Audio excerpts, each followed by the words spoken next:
6 दिसंबर साल 1992 को भारत के इतिहास में इस तारीख को कभी भुलाया नहीं जा सकता। यानी कि आज ही के दिन अयोध्या में बाबरी का विध्वंस हुआ था। 3 दशक के बाद धर्मनगरी अयोध्या में हिंदू मुस्लिम सारे लोग अपनी करवाहट को भूलकर प्रतिदिन आगे बढ़ रहे हैं। हालांकि एक तरफ प्रभु राम का भव्य मंदिर बनकर तैयार हो गया, तो दूसरी तरफ मुस्लिम समाज के लोग भी धन्नीपुर में मस्जिद बनाने का प्लान कर रहे हैं। गंगा जमनी तहजीब की नगरी में मंदिर के पक्ष में फैसला आने के बाद किसी भी तरीके का हर्ष उल्लास न मनाए जाने के लिए हिंदू आदि संगठनों से प्रशासन ने अपील भी किया है, जिसको लेकर आज अयोध्या में सुरक्षा व्यवस्था बेहद सख्त है। हालांकि जब राम मंदिर के पक्ष में फैसला नहीं आया था तो 6 दिसंबर के दिन मुस्लिम समाज के लोग काला दिवस मनाते थे और हिंदू समाज के लोग सौर दिवस मनाते थे। लेकिन 9 दिसंबर साल 2019 को राम मंदिर के पक्ष में आए सुप्रीम कोर्ट के फैसले ने इस तरह के आयोजन पर ब्रेक लगा दिया। रामनगरी अयोध्या में आपसी भाईचारे की मिसाल भी देखने को मिल रही है। लेकिन अब राम मंदिर के पक्ष में फैसला आने के बाद गंगा जमनी तहजीब की नगरी अपने गंगा जमनी तहजीब को समेटे हुए आगे भी बढ़ रही है। 6 दिसंबर 1992 को 500 वर्षों का जो घटनाक्रम घटित हुआ, यानी कि 500 वर्ष प्राचीन जो हमारे सीने पर एक रौने का काम किया गया, जो एक विवादित ढांचा खड़ा किया गया, हिंदुओं का मान मर्दन किया गया, ऐसे ढांचे को हटाकर विजय के प्रतीक के रूप में, शौर्य के प्रतीक के रूप में हम जो है मनाते आ रहे हैं। और यह ढांचा जो है गलत था, गलत ढंग से खड़ा किया गया है। जिस प्रकार से हिंदू मठ मंदिरों पर आक्रमण किए गए, उन मठ मंदिरों पर को क्षति पहुंचाई गई, वह क्षति जो है समाप्त हुई उस दिन। और दूसरी बात यह है कि अब 11 जनवरी को यह कार्यक्रम जो है हम मनाने वाले हैं, क्योंकि उस दिन प्राण प्रतिष्ठा का भी कार्यक्रम है और इसको उसी में समाहित करेंगे। लेकिन उससे पूर्व गीता जयंती पड़ती, क्योंकि ढांचा जो विध्वंस हुआ या जो समाप्त हुआ कलंकित, वह 6 दिसंबर इंग्लिश तिथि के अनुसार है, लेकिन हिंदी तिथि के अनुसार जो है वह गीता जयंती का दिन था। और गीता जयंती के दिन जो है हम गीता भगवान श्री कृष्ण को समर्पित उनकी मुख से निकली हुई उस प्रवाह को हम सब आत्मसात करते हैं, गीता के आदर्शों पर चलते हैं, गीता में बताए गए कर्म की शिक्षा को अपने अंदर समाहित करने का प्रयास करते हैं। तो उस दिन जो है गीता जयंती के दिन जो है सौर दिवस का कार्यक्रम संपूर्ण देश भर में मनता आ रहा है। इस बार 6 दिसंबर को पहले सौर दिवस और विजय दिवस के रूप में मनाते रहे, लेकिन हमें सौर और विजय दिवस प्रकट ही क्यों करना, क्योंकि हमारा तो वहाँ पर अधिकार हो गया और हमारा अधिकार जो है वह कानूनी प्रक्रिया के अंतर्गत हुआ, कानून के द्वारा प्राप्त हुआ। तो इसलिए जो है अब सौर और विजय का कोई वो नहीं है, लेकिन ये जरूर है कि हमारे अंदर उत्साह है, उमंग है, क्योंकि यह दिन जो है एक लंबे कालखंड के बाद प्राप्त हुआ। इसलिए जो है उस दिन को हम सब जो है अपनी प्रेरणा, अपनी जो है विजय के प्रतीक के रूप में लेते हैं। आज के दिन को कैसे देखिए, सवाल अयोध्या का है।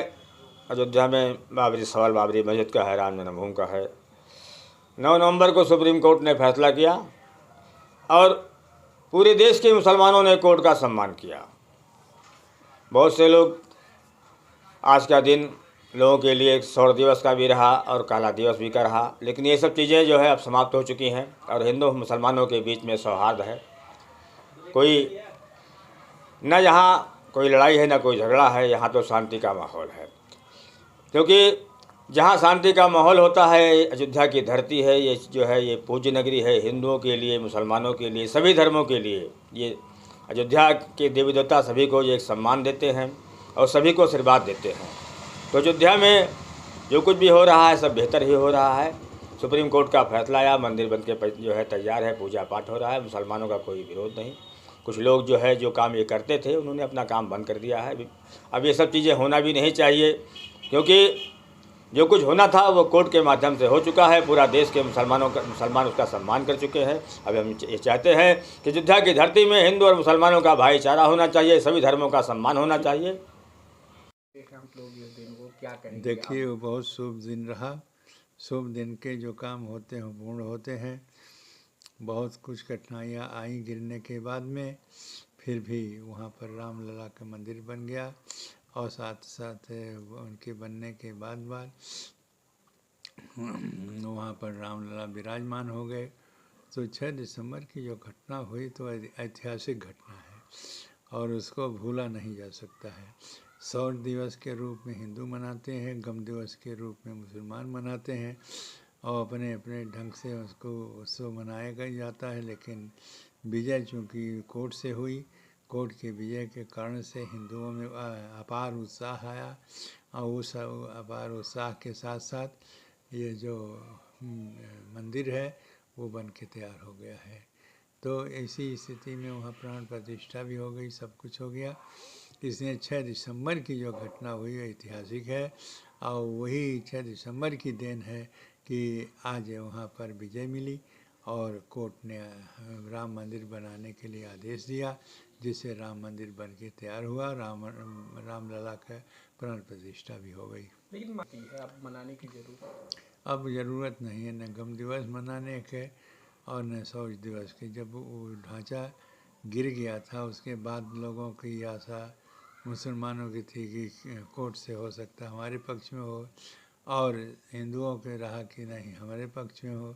तो कोर्ट का आशा लगाए बैठे थे और साथ साथ ये भी रहा कि कोर्ट के आशा के साथ साथ ये भी रहा कि चूँकि शौच दिवस है, हमको विजय मिली है, इसलिए हमको ही मिलेगी, ऐसा सोचने लगे हिंदू और गम मनाने लगे मुसलमान। ये गम और शौच बनता रहा और अब हो गया ख़त्म। अब सब खाली विजय विजय रह गई सब और गम नहीं रह गया।